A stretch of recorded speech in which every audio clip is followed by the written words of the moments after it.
Sé que te puede parecer muy fantasioso lo que te contaré. Yo todavía a veces lo dudo, y aunque yo no lo viví directamente, sé que mi familia no inventaría algo de esta magnitud. Todo esto empezó cuando fuimos mi hermana y yo a visitar a mi tía Rosa a su casa. Ella vive en Ciudad Neza. En esa ocasión, mientras platicábamos de cómo era mi papá de niño, mi tía nos dijo que tenía unas fotos de todos mis tíos de cuando eran pequeños. Se levantó de la mesa y del librero sacó un viejo álbum de fotografías que puso frente a nosotras. Lo abrimos maravilladas y empezamos a revisarlo, y allí encontramos varias fotos de cuando mi padre era pequeño. En ese momento tocaron la puerta y mi tía se levantó a abrir. Nosotras seguimos revisando las fotos, y al dar una vuelta, una hoja salió volando, y de ella una foto cayó al piso. Mi hermana levantó la foto, pues nos llamó mucho la atención. En ella aparecía mi tía Rosa muy jovencita. Yo creo que tenía unos 15 o 16 años. Estaba abrazado a un muchacho muy guapo. Se veía mucho más alto que ella. Utilizaba un pantalón vaquero, una camisa de cuadros azul y un sombrero vaquero. Ella se veía muy feliz con él. En ese momento regresó mi tía Rosa, y al ver que teníamos esa foto, puso una cara de espantada que nos sorprendió. Poco faltó para que le arrebatara la foto a mi hermana, y toda nerviosa guardó la foto en el álbum y lo metió en el librero otra vez. Mientras lo hacía, nos pidió de favor que no le dijéramos a nadie que tenía esa foto, y mucho menos a mi papá. La verdad la vimos tan angustiada que prometimos no decirle a nadie. Se fue a la cocina y regresó con unas tazas de café. La vimos más tranquila y seguimos platicando toda la tarde.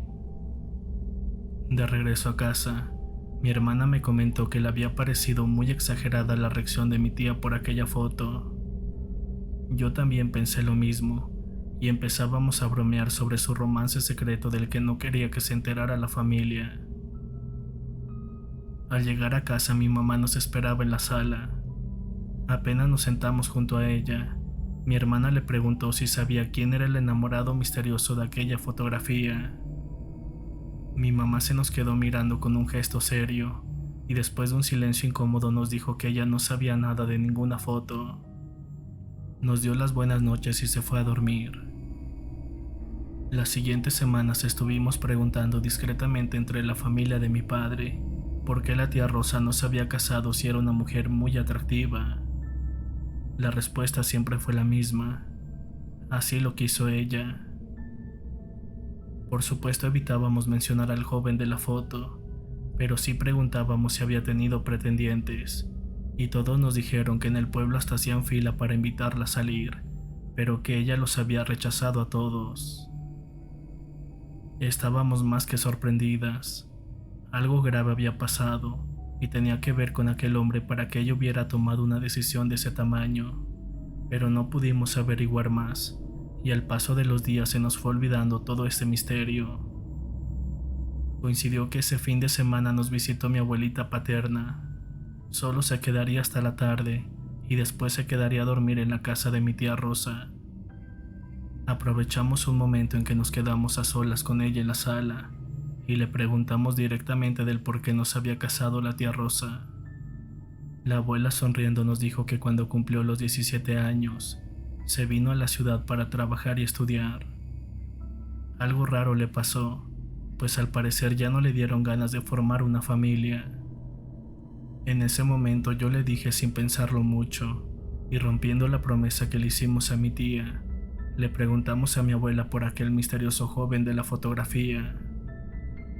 Mi abuelita se puso muy seria y se quedó callada por un momento. Se aseguró que nadie nos estuviera escuchando y finalmente lanzó un gran suspiro de resignación. Nos empezó a contar que aquel joven se llamaba Braulio Martínez y que la tía Rosa lo conoció desde niña. Iban en el mismo salón de la escuela y como su casa estaba muy cerca de donde ellos vivían, pues pasaban mucho tiempo juntos después de clases. Pero el abuelo no veía con buenos ojos a la familia de Braulio, porque en el pueblo se corría el rumor de que su padre era un brujo nahual. La verdad es que apenas si lo conocíamos, y muy pocas veces habíamos cruzado palabras con él. Las cosas se hubieran quedado hasta ahí, pero hubo una temporada en que se nos empezaron a desaparecer algunos de nuestros animales del corral. El abuelo creyó que era cierto el rumor y agarró un par de armas de la estantería y fue a amenazar al padre de Braulio hasta la puerta de su casa. Iba con su papá y su tío Rodolfo y le dijo que si desaparecía uno más de nuestros animales, lo pagaría muy caro. El papá de Braulio confrontó al abuelo y le dijo que él no lo había hecho, y en ese momento comenzaron a pelear. La verdad, su abuelo parecía un muñeco de trapo en sus manos. A pesar de que era mucho más alto y parecía más fuerte, cuando el papá de Braulio lo tuvo del cuello contra la pared, su abuelo empezó a desfallecer. Entonces, en su desesperación, su padre le disparó por la espalda. El hombre se quedó recargado contra la pared quejándose, y aprovecharon para levantar al abuelo y salir corriendo de ahí. Al día siguiente de la pelea, la casa de los Martínez apareció abandonada, y de Braulio y su familia no se supo nada más. Creímos que hasta ahí había llegado el asunto, hasta que muchos años después Braulio regresó al pueblo. Al principio nadie lo reconoció y se presentó con otro nombre, además de que ya era todo un joven, muy apuesto y caballeroso. Parecía no preocuparle mucho el dinero, incluso su tía Rosa tampoco lo reconoció al principio, o al menos eso fue lo que nos dijo. Lo primero que hizo fue recuperar la casa donde había vivido su infancia. Buscó trabajo de jinete en la hacienda de los Hernández y los fines de semana se dedicó a andar de fiestero. Su fama de noviero se extendió muy rápido. Parecía que todas las chicas del pueblo caían rendidas ante sus encantos, y más de un marido celoso tuvieron que recoger sus dientes del suelo cuando intentaron confrontarlo. Realmente infundía mucho respeto y en ocasiones hasta miedo entre los hombres. Después de unos meses de la llegada de Braulio al pueblo, se empezó a rumorear que tenía una enamorada con la que tenía pensado casarse. ¿Cuál sería nuestra sorpresa cuando Rosa lo llevó a la casa para presentarlo como su novio? A su abuelo le agradaba el muchacho, y fue cosa de unos meses para que se planeara la boda. Todo parecía marchar perfectamente. Su tía no cabía de la felicidad, pero unas semanas antes de la fecha pactada, sus tíos y su abuelo se pusieron una tremenda borrachera con Braulio. A su abuelo se le soltó la lengua y le dijo que aquella casa que había comprado había sido de un miserable nahual que él había matado con sus propias manos. En ese momento la abuela hizo una pausa y muy preocupada nos dijo que lo siguiente que escucharíamos, si no lo hubiera visto no lo hubiera creído. Nos contó que ante los ojos de todos, Braulio se transformó en una bestia en un momento. Nos jura que nunca había visto un animal similar como ese. Sus manos y brazos estaban llenos de pelo y tenía unas enormes garras. Con una sola de ellas sujetó a su abuelo del cuello, con la otra de un solo manotazo aventó la mesa y entonces levantó a su abuelo por los aires como si fuera un muñeco de trapo. Su rostro por momentos parecía que tenía hocico y colmillos. Nos cuenta la abuela que ella se quedó paralizada en la puerta de la cocina. Los hombres asustados comenzaron a golpearlo con lo que pudieron, pero Braulio ni siquiera se movía.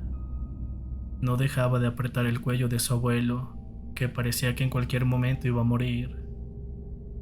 De pronto, agarró a su papá de la camisa y lo aventó hasta la sala, y a su tío Rodolfo le dio un santo golpazo que cayó al suelo como si lo hubiera tocado un rayo. Yo creí que me lo mataba, pero en ese momento entró su tía Rosa, que había escuchado todo el escándalo, y llorando se arrodilló ante Braulio suplicándole por la vida de su abuelo.